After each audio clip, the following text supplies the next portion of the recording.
You're listening to Skeptoid. I'm Brian Dunning from Skeptoid.com. Salt Therapies. You lay comfortably in a lounge chair, perhaps snuggled into a robe of natural fibers, in a quiet, peaceful room. Soothing music plays softly. The cool air is dry and still, and has a slightly salty tinge. For you're relaxing in a salt cave, perhaps in an exclusive modern spa, perhaps deep underground in a real salt mine, undergoing halotherapy, or speleotherapy, or salt therapy. The room is entirely made of salt, but most spas use machines that grind up salt into fine particles and waft it into the air. The claim is that restful breathing in this environment brings health benefits, unavailable in any other conditions. Now, don't ask too quickly exactly what the benefits are supposed to be, or exactly what the specific environmental conditions need to be, because those aren't really too clear. Instead, let's just ask why people all over the world are turning to salt therapy. So just for grins, I did a Google search for salt cave therapy. Here are a few specific claims for what conditions salt caves treat, from the first page of Google results. They come from boutique spas selling the service. Asthma, allergies, arthritis, bronchitis, chronic obstructive pulmonary disease, circulatory issues, cystic fibrosis, depression, digestive problems, ear infections, eczema, fatigue, hay fever, immune deficiencies, inflammation, migraines, poor concentration, post-operative recovery, psoriasis, rashes, rhinitis, sinusitis, sleep disorders, snoring, stress and anxiety, smoker's cough, tonsillitis, and viral infections. Only a small minority of spa sites I reviewed stated that salt caves do not treat any medical conditions and merely provide relaxation.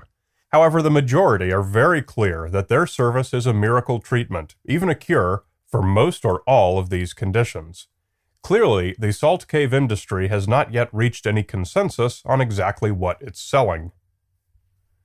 Some of the sites I reviewed emphasized purity of the salt, while others credited all the many minerals in it. One site said that the unique combination of 94 elements in natural salt is what makes it work.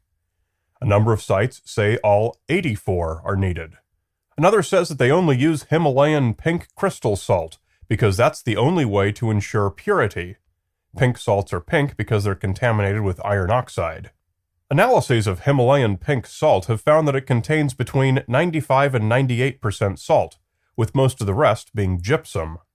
Trace elements of about 10 minerals are usually found. Although gypsum is recommended in some alternative medicine schemes, no sound medical research has ever found any benefit from consuming it, so it's not clear why salt therapy practitioners recommend it. Either way, the practice seems to present no clear consensus on whether pure salt or contaminated salt is best. It seems to be a pretty even split. But both sides sound pretty adamant that their way is best. The mechanism for how salt caves treat these conditions is also in hot dispute.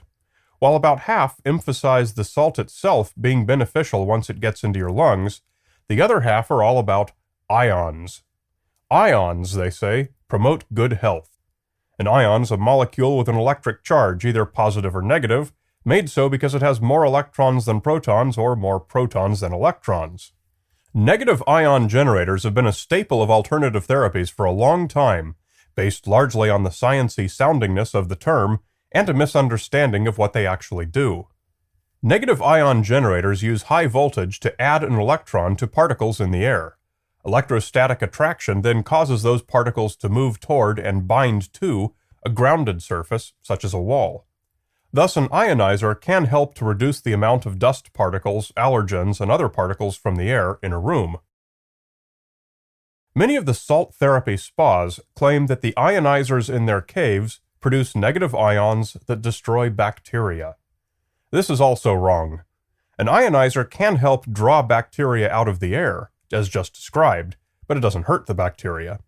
To kill bacteria, you need not negative ions, but ozone, which consists of 3 oxygen molecules, O3. Unfortunately, when the ozone concentration is high enough to kill bacteria, it's also toxic to humans. You could never put an ozone generator into a salt cave without damaging the lungs of or killing the people inside. So this very basic claim, repeated by the majority of salt cave spas that I reviewed, is factually wrong. Salt caves, with or without negative ion generators, have no significant effect on bacteria.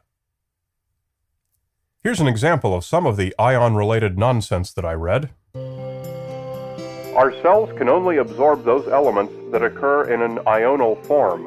Only under considerable pressure can the elements be transformed into a specific size, making them ional, which enables them to pass through our cell walls. There's literally not a single phrase in there that's correct, not to mention the fact that ional isn't even a word. This aptly illustrates what I see as the biggest problem with salt caves and halotherapy in general. It misuses sciencey-sounding language to impress and trick the innocent, scientifically illiterate public into buying something that's already available for free to everyone. Simple relaxation. These salt spas may not be able to agree on the pseudoscientific claims they parrot to peddle their wares, but they do have a few things in common: comfortable recliners, soft music, and warm, dim lighting. Relaxation is one of the most accessible health remedies on the planet. Relaxation reduces stress, and stress is hard on the body. It's hard on you psychologically, and it's hard on your body physically. Stress, as we've discussed in a number of episodes previously, produces tangible detrimental effects on your body. It contributes to high blood pressure, fatigue, hypertension, anxiety, irritability, and social problems. Simply taking time to relax, be it through exercise, resting, a massage, or just laying on your couch, is good for your health. There's no medical debate on this point. Every doctor would agree, and probably every salt spa owner would even agree. Going to a restful salt spa is good for your health, but it's got nothing to do with the salt, and you could get exactly the same benefit for free by just taking a few minutes to relax anywhere. There's no need to make up random pseudoscience to justify this. My take is that the majority of salt spa operators and sellers of salt therapy items honestly believe that their salt is doing something and is a worthy product. They've been given bad information, and the average person has been offered very little reason to doubt the pervasive pseudoscience that's everywhere. Their sales pitch is justified by the fact that the customers, by and large, have a very nice experience, so it's a cycle that's just going to repeat itself.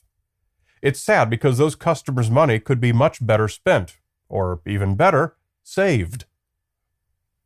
Sometimes it gets more serious.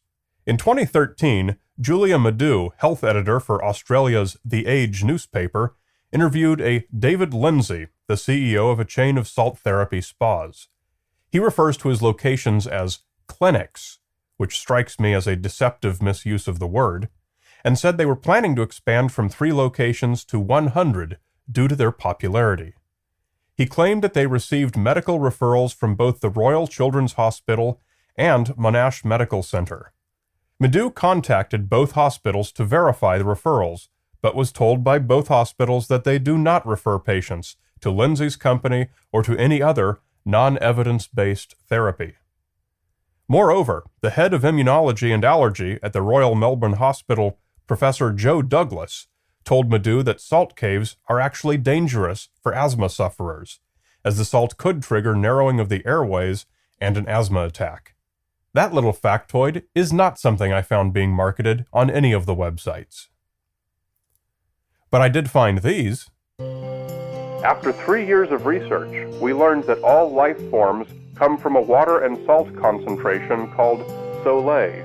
And yet, the body recognizes table salt as an aggressive cellular poison. It is an unnatural substance, and the body wants to eliminate it as quickly as possible to protect itself. Despite the following. A salt crystal manifests a superior structure. Due to this sublime form, the elements are biochemically available for our cells, as are the individual frequencies or vibration patterns. And negative ions are odorless, tasteless, and invisible molecules that we inhale in abundance in certain environments, such as mountains, waterfalls, and beaches. Therefore, even the skeptics of the traditional medical fields are swaying toward the probability that this treatment is more than folklore or fable. Not yet. Halotherapy has been researched, and the results have been published. A quick search on PubMed, an online index of published research in virtually every field, including both good research and bad research, reveals 17 articles. 16 of them are in Russian. All 16 of them found positive results, but none were published in peer-reviewed English-language journals. This constitutes a pair of red flags. Russia is notorious for its promotion of alternative medicine, and for having virtually no standard of care. That lonely 17th article was published in 2012 in the journal Allergy and Asthma Proceedings, and is titled Unproved and Controversial Methods and Theories in Allergy Immunology. A snippet from its abstract. Unproved methods and controversial theories in the diagnosis and management of allergy immunology are those that lack scientific credibility. Unproven treatments and intervention methods for allergic immunologic conditions include acupuncture, homeopathy, halotherapy, and autologous urine injections. Any treatment that ranks on a par with urine injections should, in my humble opinion, be regarded with skepticism. The red flags you should note are that there is no standard on what salt therapy is, how it works, or what it does. Certainly no standards for how it should be administered.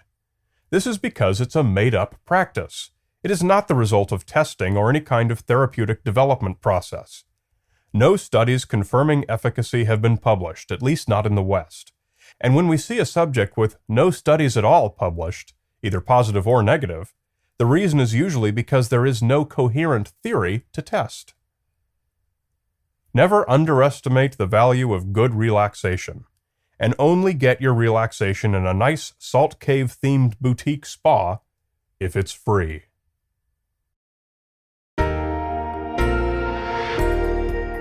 Be sure to visit your members portal page on the Skeptoid website.